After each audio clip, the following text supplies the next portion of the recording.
Have you ever poured your entire heart into a gift, only to have it thrown back in your face? Have you ever been made to feel small, invisible, by the very people whose world you helped build? This is the story of Eleanor Vance, a woman whose love was deemed worthless, and how a simple, forgotten cake exposed the bitter truth of a family on the brink of breaking. Eleanor's hands, though wrinkled and traced with the faint, silvery scars of 1,000 tiny burns from a lifetime spent near an oven, moved with a grace that was almost mesmerizing. Today, they moved with a special purpose. They folded rich, dark chocolate into a creamy batter, the scent filling her tiny kitchen with a warmth that fought back the chill of the lonely morning. This was not just any cake. This was Leo's cake. Her grandson. Today he was turning 6, and for 6 years, Eleanor had been allowed to see him only in carefully curated, brief intervals, always under the watchful, critical eye of her daughter-in-law, Chloe. The cake was a bridge, a desperate, heartfelt attempt to span the chasm that had grown between her world and her son's. It was her grandmother's recipe, the same one that had been the cornerstone of Ellie's Bake Shop, a place that had been the heart of its neighborhood for 30 years before a cruel twist of fate and finances forced her to sell. She had lost her husband, then her business, and in a way, she felt she was now losing her son, David, to a world of polished glass and cold money that she no longer recognized. She packed the cake, a humble, honest-looking thing with swirls of chocolate fudge icing, into a worn cardboard box. It was a stark contrast to the gift she knew Chloe would have, something extravagant, store-bought, and photogenic. Eleanor pulled on her best coat, a simple wool garment she'd had for a decade, and clutched the box to her chest like a shield. Driving her old, sputtering car towards the gated community where David and Chloe lived was like traveling to a foreign country. Each manicured lawn and sprawling mansion seemed to whisper that she didn't belong. Her heart hammered against her ribs, a frantic bird trapped in a cage of hope and fear. She just wanted to see Leo's face light up. She just wanted one day, one moment, where she felt like a grandmother, not a charity case or an inconvenience. She prayed that the love she had baked into every molecule of that cake would be enough. She prayed they would see her, really see her, just this once. As she pulled up to the house, a modern marvel of sharp angles and enormous windows, her breath caught. The driveway was filled with luxury cars, their metallic paint gleaming under the afternoon sun like jewels. Through the glass, she could see a swarm of people dressed in crisp, expensive clothes, laughing with champagne flutes in their hands.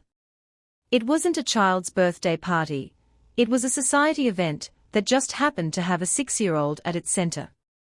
Eleanor took a deep, steadying breath, her knuckles white as she gripped the cake box.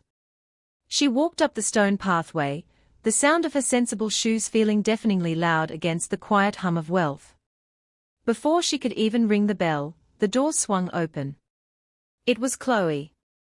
She stood there, a vision in a severe white pantsuit, her blonde hair pulled back in a chignon so tight it seemed to pull at her temples. Her smile was a thin, painted line that didn't reach her eyes. Those eyes, cold and blue as chips of ice, scanned Eleanor from head to toe, lingering on her worn coat and the simple cardboard box. The painted smile vanished. "Eleanor," she said, her voice a low, controlled hiss. It wasn't a greeting, it was an accusation. "What are you doing here?" Eleanor's own smile faltered. "Chloe, dear. It's Leo's birthday. I brought him his cake." She lifted the box slightly, an offering. Chloe didn't even glance at it. Her eyes narrowed, and a flicker of something ugly, pure, unadulterated fury, flashed across her perfect face. "I told David you weren't to come until later." Much later. When the important guests have left, a few people standing in the foyer had turned to look, their conversations dying down. The sudden silence was suffocating. Eleanor felt her face flush with a hot, spreading shame. "But it's his birthday party," she stammered, her voice small. "I'm his grandmother." Chloe let out a short, sharp laugh, a sound utterly devoid of humor. "And you are an embarrassment," she whispered, leaning in so only Eleanor could hear the venom in her words. Then, she straightened up, her voice rising to a clear, commanding tone for all to hear. She pointed a perfectly manicured finger towards the grand dining room, where a towering, five-tiered confection sat like a monument. It was covered in blue fondant, with cartoon characters sculpted from sugar, a masterpiece of commercial perfection. "We have a cake," Chloe announced. "A proper cake." "Not, whatever that is," she gestured dismissively at Eleanor's box. The humiliation was a physical blow, knocking the air from Eleanor's lungs. Then came the final, brutal strike. Chloe's gaze hardened, and her lips curled into a snarl. "You're not welcome here," she growled, the words cutting through the strained silence. Then, she pointed a rigid finger at the open door behind Eleanor. "Leave." Now the world seemed to tilt on its axis. The faces in the foyer blurred into a kaleidoscope of pity and morbid curiosity. For a moment, Eleanor couldn't move, couldn't breathe. She was frozen in a nightmare of her own making, standing on the precipice of utter rejection. From across the gleaming marble foyer, Eleanor saw her son. David was trapped in a conversation with a man in a tailored suit, a strained smile plastered on his face. His eyes, however, were on her. They were wide with a look of frantic, helpless apology. He saw Chloe's rigid posture, her pointed finger, the crumbling devastation on his mother's face. He started to move, to excuse himself, but Chloe shot him a look, a silent, chilling command that stopped him in his tracks. He froze, his shoulders slumping in defeat. He chose his wife. He chose the party. He chose this life of fragile, polished surfaces over the woman who had given him life. The pain of that silent betrayal was sharper than Chloe's cruel words. It was a deep, internal severing. Chloe, seeing she had won, softened her posture ever so slightly, a predator relaxing after a successful kill. "Fine," she sighed, as if granting a great concession. "If you must stay, you will stay out of sight. Put that thing in the kitchen. And then you can go into the back garden. Do not speak to the guests." It wasn't an invitation, it was a sentence. Eleanor, numb and hollowed out, could only nod. She clutched her box and shuffled past her daughter-in-law, avoiding the curious stares of the guests. She felt like a ghost haunting the edges of her own family's life. In the kitchen, a stainless steel fortress of professional-grade appliances, a team of uniformed caterers moved with brisk efficiency. They paid her no mind as she found an empty spot on a cold, metal counter and placed her humble offering down. The box looked so small, so pathetic, next to the towering boxes of gourmet ingredients and culinary equipment. She looked out the window to the garden. It was a pristine, landscaped space, but it felt like a cage. As she pushed open the glass door, the laughter and music from the party washed over her, away from a world she could see but never touch. She found a small, iron bench tucked away behind a large, ornamental shrub, effectively hidden from the main patio.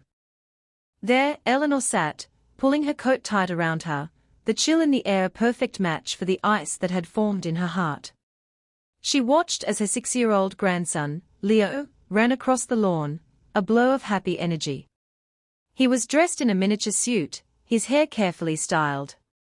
He didn't see her. Why would he? He had been taught she was a background character, a footnote in his glossy life story. Tears welled in Eleanor's eyes, hot and bitter. They weren't just for her own humiliation. They were for David, her boy, who had become a stranger. They were for Leo, who would grow up thinking love could be bought and that appearances were more important than family. And they were for the cake, sitting alone and rejected in the kitchen, a symbol of a love that had nowhere to go. She had never felt so utterly, profoundly alone. An hour bled into another. Eleanor sat on her hidden bench, a statue of silent grief.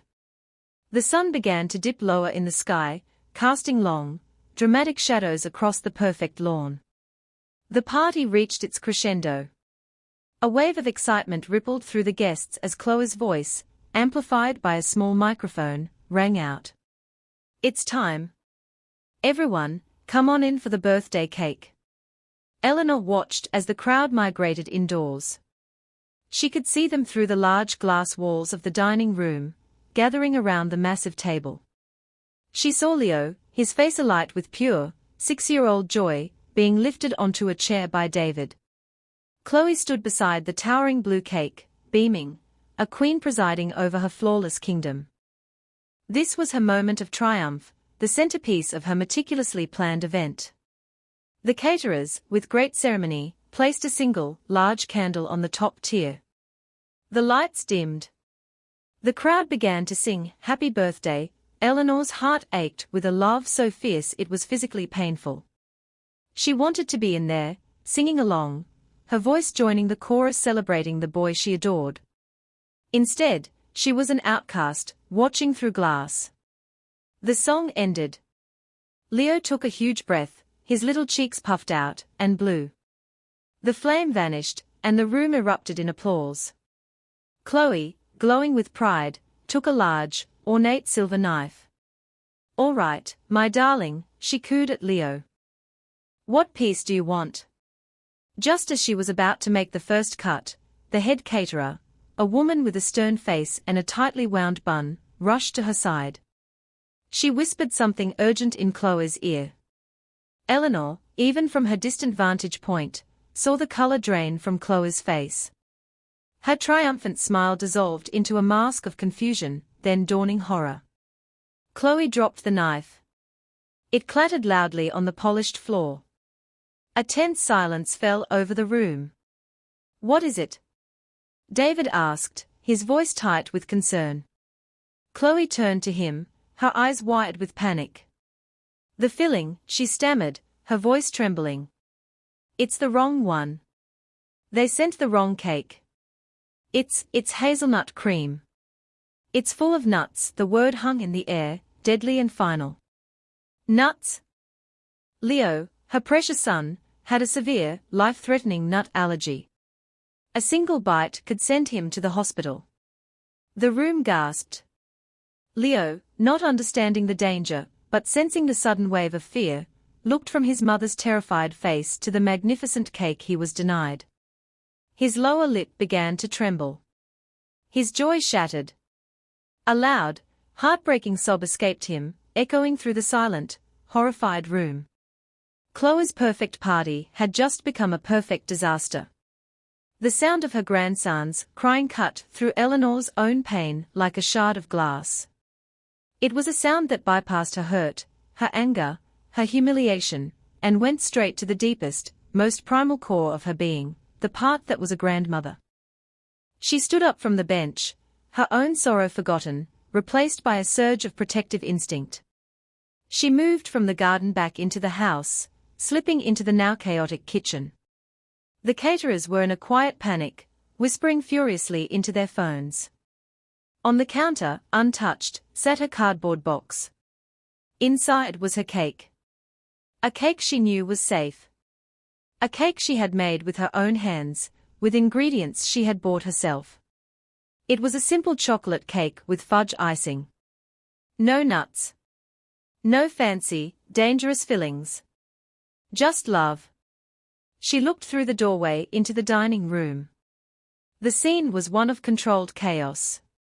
Chloe was trying to console a wailing Leo, but her own hysteria made it impossible. "Don't cry, sweetie, Mommy will fix it. We can get another one," she said, her voice high and shrill with failure. David stood beside them, his face pale, his hands clenched into fists at his sides. He looked lost, overwhelmed by his wife's meltdown and his son's distress. The guests stood around awkwardly, murmuring amongst themselves, their party mood utterly destroyed. This was the moment. Eleanor could have turned around. She could have picked up her box, walked out the door, and left them to the wreckage of their own making. A small, bitter part of her wanted to. It would be justice, wouldn't it? To let Chloe sit with the consequences of her cruelty, to let her perfect world crumble into dust. She could leave them with their beautiful, expensive, poisonous cake. But then she looked at Leo. Her grandson. His small body was racked with sobs, his face buried in his father's leg. He wasn't a prop in a society drama. He was a little boy whose birthday had been ruined. And Eleanor knew she held the solution in a simple cardboard box. Her love for that child was a force far more powerful than her pride. It was a love that didn't keep score. It didn't demand apologies or seek revenge. It simply wanted to soothe, to heal, to make things right. Wiping her damp hands on her coat, she took a deep breath. She pushed aside the image of Chloe's sneering face, the memory of her son's averted eyes, and the profound ache of her own rejection. She picked up the box. Her steps were steady as she walked from the kitchen into the heart of the disaster. She was no longer a ghost. She was a grandmother on a mission. Eleanor stepped into the dining room, the humble cardboard box held in front of her. The room was so thick with tension that her quiet entrance felt like a thunderclap. All eyes turned to her, the forgotten woman, the outcast emerging from the shadows.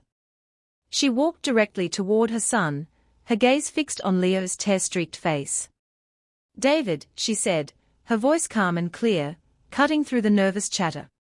"I have a cake." Chloe, who was trying to pull herself together, spun around. Her eyes, red-rimmed and furious, locked onto Eleanor.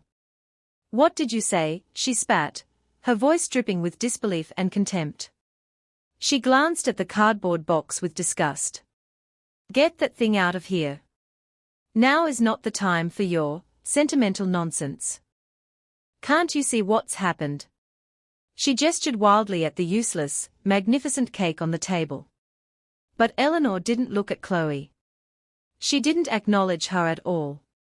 She kept her eyes on David, who was staring at her as if seeing her for the first time. "It's chocolate," Eleanor continued, her voice unwavering. "Leo's favorite. It's the recipe my mother used to make for you when you were a boy.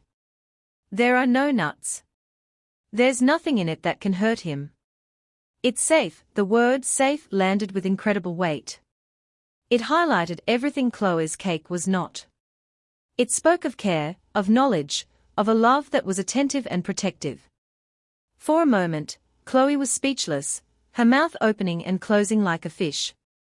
Then, a harsh, dismissive laugh escaped her lips. "Oh, please," she scoffed, turning to the guests as if to enlist them in her ridicule. "No one wants to eat that drab, homemade thing. It's probably dry. Look at it," she sneered, pointing at the plain box. "This is a 6-year-old's birthday party, not a bake sale at a nursing home." The insult was designed to be the final, crushing blow. It was meant to send Eleanor scurrying back to the shadows for good. But something had shifted in the room. The guests weren't laughing with Chloe. They were looking at Eleanor with a new kind of interest. They saw the quiet dignity in her posture, the steady certainty in her eyes. They saw the frantic, desperate cruelty in Chloe. And David, her son, finally saw it too. He looked from his hysterical wife to his calm, composed mother, and the fog of the last few years finally lifted. He saw not an embarrassing old woman, but a pillar of strength. He saw not a pathetic offering, but a lifeline. David looked at his wife, at her face contorted with a rage that was born of pure ego and shame, and then he looked at his mother, standing there with her offering of love, her expression one of deep, unwavering calm. In that moment, the choice became blindingly, stunningly clear. It was a choice he should have made years ago, a choice he should have made an hour ago in the foyer. But he was making it now.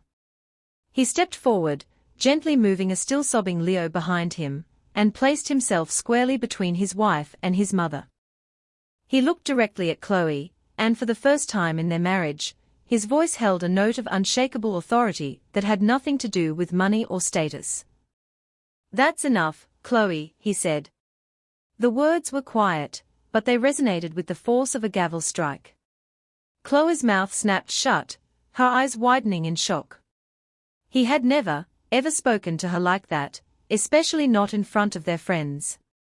He then turned to his mother, and his expression softened into one of profound regret and dawning respect.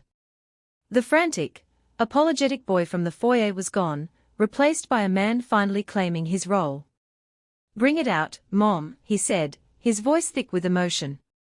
Please, it was more than a request, it was a plea for forgiveness.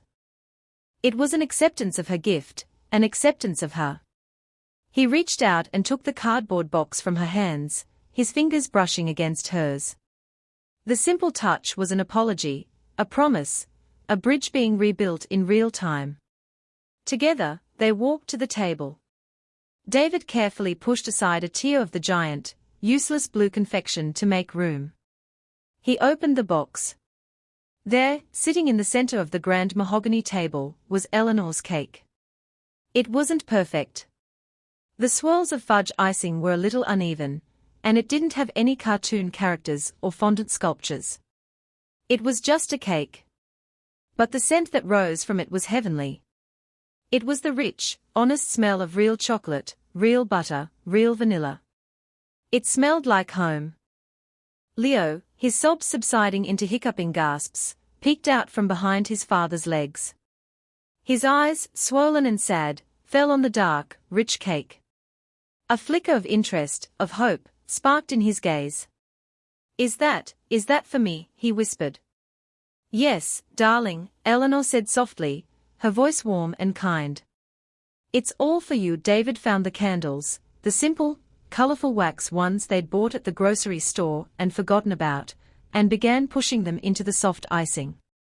Chloe watched, frozen in place, her face a storm of conflicting emotions, fury, humiliation, and a dawning, terrifying irrelevance. The party was no longer hers. The simple act of lighting the small, colorful candles transformed the atmosphere in the room. The harsh, judgmental silence was replaced by a soft, warm glow. The guests, who had been standing awkwardly, drew closer, their expressions no longer pitying or curious, but gentle and encouraging. David lifted Leo back into his chair. This time, when the crowd began to sing Happy Birthday, their voices were softer, more sincere. It wasn't a performance anymore, it was a genuine wish. Leo, his face illuminated by the flickering flames, watched his grandmother with wide, wondrous eyes. He blew out the candles in one puff, and this time, the applause was warm and heartfelt. Eleanor took a simple kitchen knife from a drawer, not the ornate silver one Chloe had dropped, and cut the first slice. She placed it on a plate and handed it to Leo. He took a tentative bite. His eyes went wide. A huge, chocolatey smile spread across his face. He exclaimed, his mouth full. "This is the bestest cake in the whole world." He devoured the slice with a joy that was pure and infectious. David smiled, a real, unguarded smile that reached his eyes. He cut a slice for himself, then began serving the guests. A murmur rippled through the room as people took their first bites. "Oh, my goodness," one woman whispered to her husband. "This is incredible." A distinguished-looking man, who David had been trying to impress all day, walked directly up to Eleanor. He said with genuine admiration. "I've eaten at Michelin-star restaurants all over the world. That is, without a doubt, the finest chocolate cake I have ever tasted. Where did you get the recipe?" Eleanor blushed, a soft, happy warmth spreading through her chest. "It was my mother's," she said, her voice finding its strength. "It was the most popular cake at my bakery." Soon, she was surrounded. Not by people who saw a poor relation, but by people who saw a master of her craft. They asked about her bake shop, listening with rapt attention as she told stories of early mornings, the smell of fresh bread, and the loyal customers who had been like family. For the first time in years, Eleanor was not invisible. She was celebrated. She was seen. Across the room, Chloe stood alone, a ghost at her own party. She watched as her husband laughed with his mother. She watched as her son happily smeared chocolate icing on his cheeks. She watched as her influential guests showered praise on the very woman she had tried to discard. Every bite of that simple, delicious cake was a testament to her failure, a symbol of a real, authentic love she had tried and failed to replace with a hollow, expensive imitation. Her perfect world hadn't just cracked, it had been lovingly, deliciously, and irrevocably dismantled. Later that night, long after the last guest had departed with words of praise for Eleanor and her miraculous cake, the house fell into a heavy silence. Leo was asleep upstairs, dreaming sweet, chocolatey dreams. The kitchen was clean, except for the remnants of the two cakes. One, a massive, untouched monument to failure, was destined for the trash. The other, Eleanor's humble creation, was a platter of crumbs, a testament to its triumph. Eleanor was quietly gathering her things, ready to leave, feeling a quiet sense of peace. She didn't need any more than what the evening had given her, her grandson's smile. As she was about to slip out, she heard David's voice from the living room, low and heavy with a sorrow she hadn't heard in years. "Do you have any idea what you did today, Chloe?" Eleanor paused in the hallway, hidden by the shadows. She knew she shouldn't listen, but she couldn't bring herself to move. "You stood in the doorway of our home," David continued, his voice shaking with restrained anger, "and you tried to throw my mother out." "My mother?" "On her grandson's birthday. You humiliated her. You pointed at that thing," he gestured toward the kitchen, "that overpriced pile of sugar you bought, and you told her that her love wasn't good enough." There was a long silence, then the sound of Chloe weeping. It wasn't the hysterical, performative crying of earlier, but the quiet, ragged sobs of someone completely broken. "I saw the way they look at her," Chloe whispered, her voice choked. "The way you look at her. She's so good. So effortlessly good. She can create something wonderful out of nothing. And I have to buy it all. I have to stage it. I feel like such a fraud next to her. I hate it. I hate feeling that way." It was a confession, ugly and raw and true. It wasn't an excuse, but it was a reason. Eleanor's heart, which she thought had no room for any more emotion, felt a pang of something unexpected, pity. She understood insecurity. She understood the fear of not being good enough. Chloe's cruelty was a shield for her own fragility. Eleanor stepped out of the shadows. David and Chloe both looked up, startled. Eleanor walked over to her daughter-in-law, who flinched, expecting more scorn, more judgment. Instead, Eleanor placed a gentle hand on her shoulder. "The best recipe," Eleanor said softly, "is the one you're willing to learn." Chloe looked up, her tear-filled eyes wide with confusion and a flicker of hope. It was an offer of peace, an act of grace. Not for Chloe's sake, but for David's, for Leo's, for the future of their family.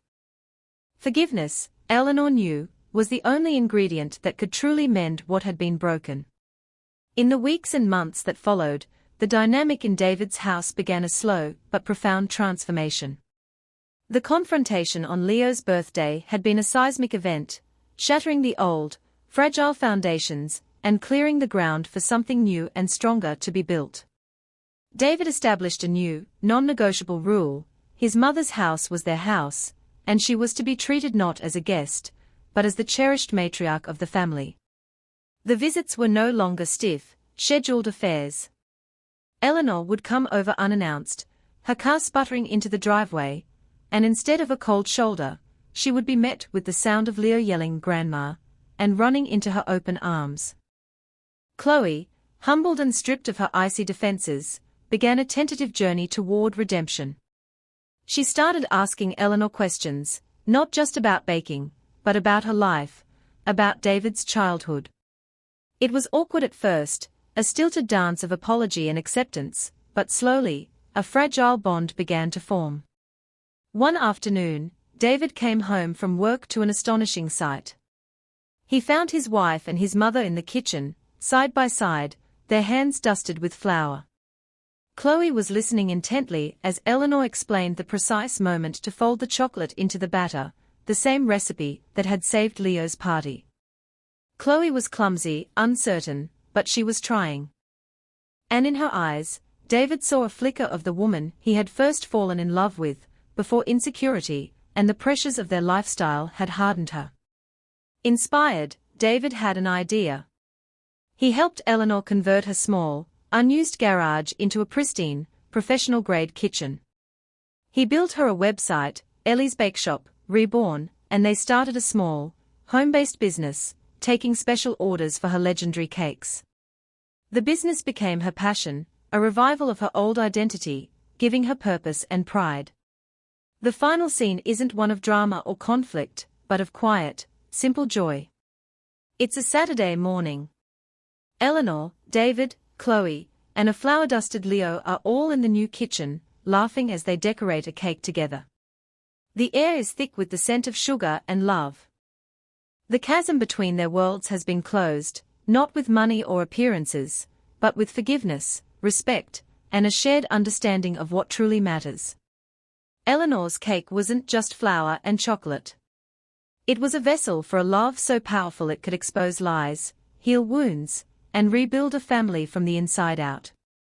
It's a reminder to us all to never judge a gift by its wrapping, or a person by their station in life. True worth, like the richest chocolate, lies deep within. Share this story with someone you love to remind them that kindness and respect are the most valuable ingredients of all, the ones that truly make a life sweet.